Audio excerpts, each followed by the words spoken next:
Welcome to Major Antonio's presentation of We Do Need Another Hero, a casual comparison of Jan and Joan, by Kevin Duke. This article was first published in Against the Odds magazine number 59, together with the board game Blind Faith covering Jan Žižka's campaigns. ATO also has a sister company called Turning Point Simulations, who have published Joan of Arc's victory on Joan's campaigns. An expansion kit called Beyond the Maid has just been created for the Joan game. For more information on either of these, check out www.automagazine.com and www.turningpointsimulations.com. On a recent trip to the Czech Republic, I found it hard to go many places without bumping into a statue which had consistent brand parts. It was a guy, dressed for battle. He was always fully suited in mail, sometimes with partial plate armor as well, wearing a sword and cloak, with an eye patch of wrapped cloth over his right eye, almost always seen with an open-faced helmet, with one notable bare-headed but not bare-backed exception.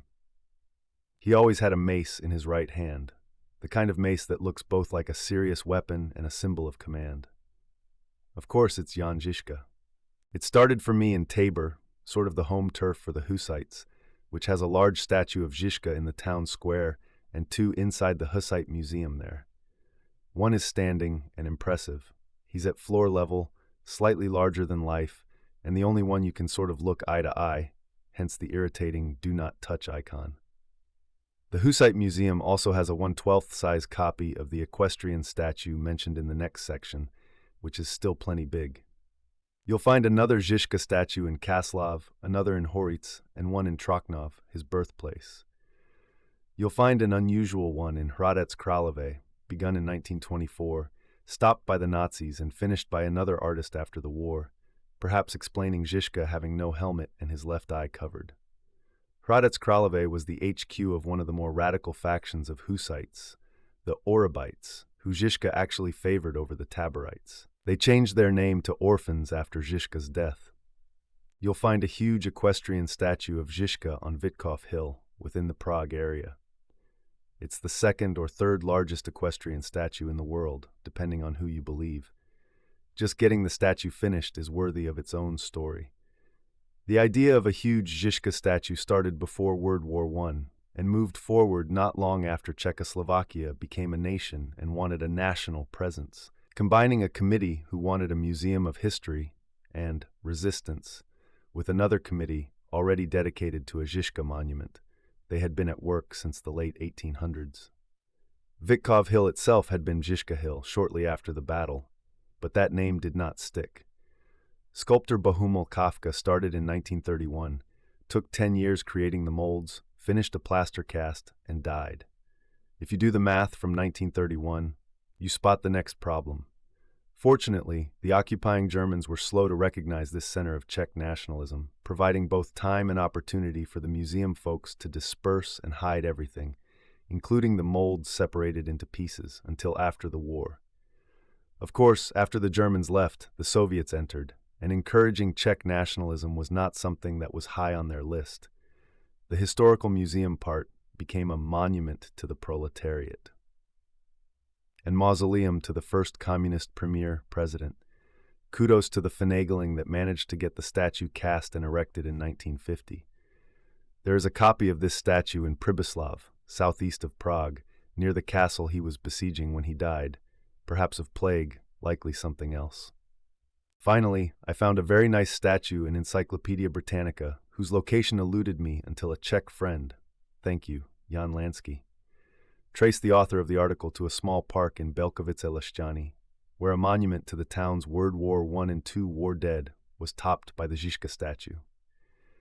It is more commonly known as the Josef Brix Memorial, giving special mention to a Czech pilot whose story is worth looking up. Seeing so many statues of Jan Žižka reminded me of several trips in France, where I would stumble onto a statue of Joan of Arc someplace I wasn't expecting to find one. Some quick research into that was eye-opening. Stumble into is not far from the truth, as there are 36 equestrian statues of Joan, more than any other human, and at least 29 standing figures. My money is on there being more, not counting fountains, bas-reliefs, and statues of her praying, or I'm not making this up, her being burned. Of course, she can be found in Chinon and Reims, 3, but she is also found in Copenhagen, New Orleans, Portland, and the only female mounted statue in Washington, D.C. Her statue in Philadelphia has a fun story. The French Association there wanted to buy a copy of the recently mounted statue in Paris, but ended up with the original. As one of the Franco-Prussian War responses, sculptor Emmanuel Fremier made a mounted Joan for Paris, but after it was erected, he wanted to improve it, mostly the horse and tack. He made the new one on his own, took advantage of the statue being moved for subway construction to swap it with the original, and gilded it to help obscure the changes. The French community in Philadelphia wanted a copy of his Paris statue for their centennial. Fremier, who now had an extra on hand, sold them the original instead, which they later gilded to match the one in Paris. Joan is all over the place, even more so than Žižka. We will talk about why, and particularly important when, in the lines to come. So that is how this exploration started. I saw several Žižka statues in appropriate historical places and found out that there are quite a few more. But it was actually Žižka appearing in a not really appropriate place in Pilsen that got me thinking. Of course, when dealing with the Hussite rebellions, one must start with the figure of Jan Hus. While his church reforms were the basis of the rebellion, his death is what really sparked it. The opening stages of rebellion saw the first, but not the last, defenestration recorded in Czech history. That's a long and fascinating word for throwing people out the window, a practice which seemed unique to the Bohemian area until the past few years with Russians. History suggests that a revolution of mostly rabble should have been smashed quickly, but instead the Hussites beat back multiple invasions and 5 sanctioned crusades, and even felt secure enough to scrap among themselves about which reforms, exactly, the group ought to fight other people about. It's like the Calvinists fighting the Lutherans, while the Reformation wars are still going on. These squabbles happened during the time when they were not being invaded by someone else. Folks often compare the Hussite Wars to the 30 Years' War on religious grounds, but the continuity of suffering is also an appropriate match. Back to Jan Žižka. Having earned a reputation in real wars, he is called on to be the trained military guy who can help the cause, and he does so, first by turning rabble into an effective military force, and then by creating tactics and weapons that empowered that rabble. He also had a terrific eye, for picking the ground he wanted to fight on and convincing his opponents that they wanted to attack him there. And it turned out, he is also the guy who held the rebellion together when bickering among the various factions turned to violence. I would think it felt weird when he found himself being ordered to attack other Hussites during the quiet moments of the rebellion. But he did. Žižka was linked mostly to the rather radical Taborites, and at their behest went to war against the even more radical Adamites and destroyed them with extreme prejudice. Later, he suppressed the Ultraquists, too, who could make no headway in the factional struggle until Žižka died. The Ultraquists were the least stringent in how much they wanted the church to reform, and eventually changed sides against the Taborites, which brought them a partial victory, some church reforms, for their cause when it was all over. Just to give you a program to tell them apart, the Ultraquists were closer to John Huss' teachings, while the Taborites took more inspiration from John Wycliffe and his anti-church hierarchy stance. There was a time when Žižka preferred the Orabites, remember the statue in Hradec Králové, over the Taborites, but thankfully they never fought each other. Jan also led multiple attacks against the people of Prague, which were a mix of Ultraquists and not quite Taborites. When Bohemia was not being invaded, or the Hussites squabbling, there was plenty of fighting between Hussites and those favoring the church, and in fact, Žižka lost his left eye in an attack on Riga Castle. Not invaders, but not Hussites either. But who was Jan Žižka? He was born to near-the-bottom nobility, with very little property, and he couldn't hold on to even that little. He was eventually branded outlaw, rather like William Wallace. His poverty probably led to his becoming a bandit of sorts and a mercenary, perhaps fighting on both sides in the Poland versus Teutonic Knights episodes that barely preceded the first Hussite rebellion. he was pardoned and favored by the local Bohemian king Wenzel IV. Possibly his banditry was mostly against a rival of the king, rather like Francis Drake's piracy, and became chamberlain to the queen. All three attended some John Huss sermons together, liking what they heard. Later, this turned into a tough spot for King Wenceslas IV, who, as soon as Huss was branded an outlaw by the Pope, had to tap dance in the middle. Having designs to be crowned Holy Roman Emperor in a time of 3 popes would strain anyone, and the rebellion strained Wenceslas IV to death, shortly after the first defenestration. Maybe it was natural causes, but it really did happen just 2 weeks after. Of course, the death of the local king just made the chaos larger, even more so for Jan Žižka, as the queen became regent and sent troops to suppress the rebellion. She actually wanted to avoid bloodshed, but also appease Sigismund of Luxembourg, Wenceslaus's half-brother, next in line to the throne of Bohemia and likely Holy Roman Emperor. Which side would Žižka choose?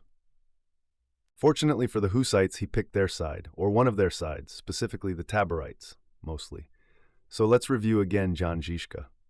Minor nobility, poor, bandit, maybe, the worst kind of mercenary fighting on both sides, and chummy with the royalty, the same royalty who did nothing to stop the death of Hus. So Jan then fights against that royalty? How did such a man become national hero?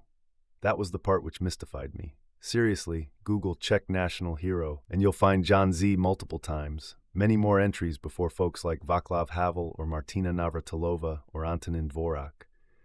If heroes must be military, Albrecht Wallenstein comes to mind, another homeborn Bohemian. But nope, hands down, it's Žižka.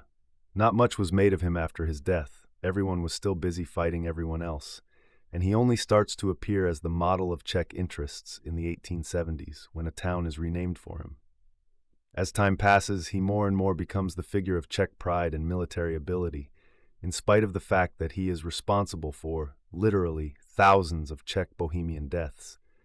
Joan of Arc, on the other hand, had a monumental cross put up for her just 25 years after her death, when she was rehabilitated in a new trial.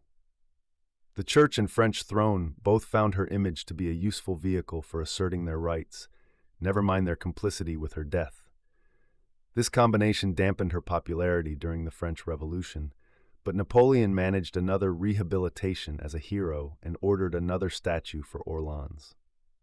Her popularity rose and faded from decade to decade, with a powerful surge in the years following the Franco-Prussian War, when the French definitely needed a hero.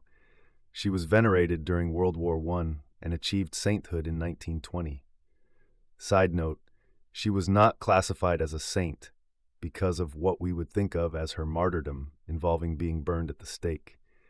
The Catholic dictum defines martyr as someone who was killed for their faith. While the rehabilitation of Joan found egregious errors in her trial, she was actually executed for unrecanting her belief in the voices and going back to wearing men's clothing, not for her faith. Hence, she was canonized as a virgin, a title of respect more than just a reference to a lack of sexual experience, and not as a martyr. I guess that's important to some people. Back to the repeated use of Joan's image. Not surprisingly, both Free France and Vichy claimed her in World War II. Both wanted to be seen as really France, and she is still used as a powerful symbol across the political spectrum in France today. Comparing Joan and John is intriguing. They were near contemporaries and very nearly opponents. Not content with 5 failed crusades, Pope Martin V called for a 6th, and Joan was willing to join. In March 1430, she dictated and sent a letter, really an ultimatum, to the Hussites, telling them to reform and ask the Church for forgiveness, or she was going to lead a crusade to make them. The Hussite response is not known to history, but about a month later, the Burgundians eliminated the threat when they captured her at Compiègne. Žižka had been dead for 6 years when Joan sent her threat, so it's not like they just barely missed fighting each other, but it is an intriguing thought. While Žižka was certainly involved in a religious war and took sides based on specific beliefs, he has never been identified as a religious or spiritual leader, where a blend of religion and nationalism is the core of Joan's brand. It was while I was visiting Pilsen in the Czech Republic that I began to catch on to how big Jan Žižka was, and get a feeling for something of how national hero-ness can evolve, even with ironic roots. Pilsen has a large mural that depicts mostly local heroes about the city, ranging from writers and artists to really good political leaders, composers, inventors, and merchants. Here is how the Prague Guide Private Tours website describes it. The Crécy Gardens are home to the Theatrum Mundi, the largest mural in the country. Completed in 2001, the mural depicts personalities from the town's history, such as Emperor Rudolf II, the composer of the Czech national anthem, Josef Kajetan Thiel, and engineering entrepreneur Emil Skoda. All three of these men were not only national figures, but they were from Pilsen. But there is our guy, one-eyed, mounted, and brandishing a mace, but not from Pilsen. Far from it. Žižka's only connection with Pilsen was that he laid siege to it, twice. Failed both times. So why is he on the mural filled with a who's who of largely Pilsen success stories? As the guidebook mentioned, despite the aged painting style and appearance, the TM mural was released in 2001, to the glory both of Pilsen, but also the recently free again Czech Republic. It's understandable that a new country with old history wants to place itself on the shoulders of historical notables of whatever stripe. The Prague Guide mentions the Holy Roman Emperor Rudolf II, who visited Pilsen several times, his only connection, and Josef Thiel, who is from the other side of the country, but did compose the national anthem. And Wallenstein is on the mural too, though he was born way over by the eastern border with Poland. Žižka may have killed nearly as many Czechs as invaders, but he was mostly successful in Czech national interests. Multiple sources proudly say he never lost a battle, though there were certainly a number of sieges that he decided were not going to be profitable, including those two against Pilsen. You have to hand it to those Pilseners. After Žižka died, Prokop the Great, one of the last Hussite commanders, also tried to take Pilsen in 1433 for almost 10 months and failed. That was not his first attempt, but it was his last. Pilsen was less fortunate about 200 years later, as one of the first battles of the 30 Years' War involved the capture of the city. But back to Žižka as a national hero. He was a military leader of a group the Pope called religious terrorists, and managed to kill or burn at the stake lots of folks who had been on his side but disagreed, as Jason's story mentions. How can we have such a bloodthirsty brigand as national hero? Joan is so much easier. While she may be accused of killing Frenchmen, if one considers Burgundians French, she is mostly seen with a flag, not a sword, and certainly not a mace. She is famously executed as a 19-year-old virgin after standing at the side of her king being crowned, and her trial and death are soon disparaged by both church and crown, never mind the complicity of both. By dying so young, Joan avoids the awkward history of making war on former allies and actually burning people at the stake, both of which Jan is guilty of. Jan lives into his 60s, long enough for a very mixed track record, and dies of something really nasty. It was plague or carbuncle or something. Look it up, but not during a meal. Joan is easy to turn into a hero. Jan, not so much. But still, one almost hears the scene where Sir Lancelot crashes the wedding in Monty Python's Holy Grail, where the father says, "Let's not go bicker and argue about who killed who," which might continue on to, "We need a national hero here, and Žižka is undefeated in battle and scored a series of big upsets when the odds were against him. And he started with just one eye and kept on winning battles when he was completely blind." So, who else could compete with that? Kevin Duke is a writer and marketing consultant who lives in Wynne, Arkansas, with his wife and 4 cats. Outside of military history reading and games, his interests include Civil War reenacting, travel, growing fresh tomatoes, and quiet sunsets with a good brew, Czech or otherwise, surrounded by bird sounds. But he now wants to read more about Jan Žižka. For more information and to order the board game Blind Faith, visit www.automagazine.com. For more information and to order the board game Joan of Arc's Victory or the Beyond the Maid expansion kit, visit www.turningpointsimulations.com. Discover further military history audiobooks on Major Antonio's YouTube channel and at Intonio.net. Thank you for listening, and so long.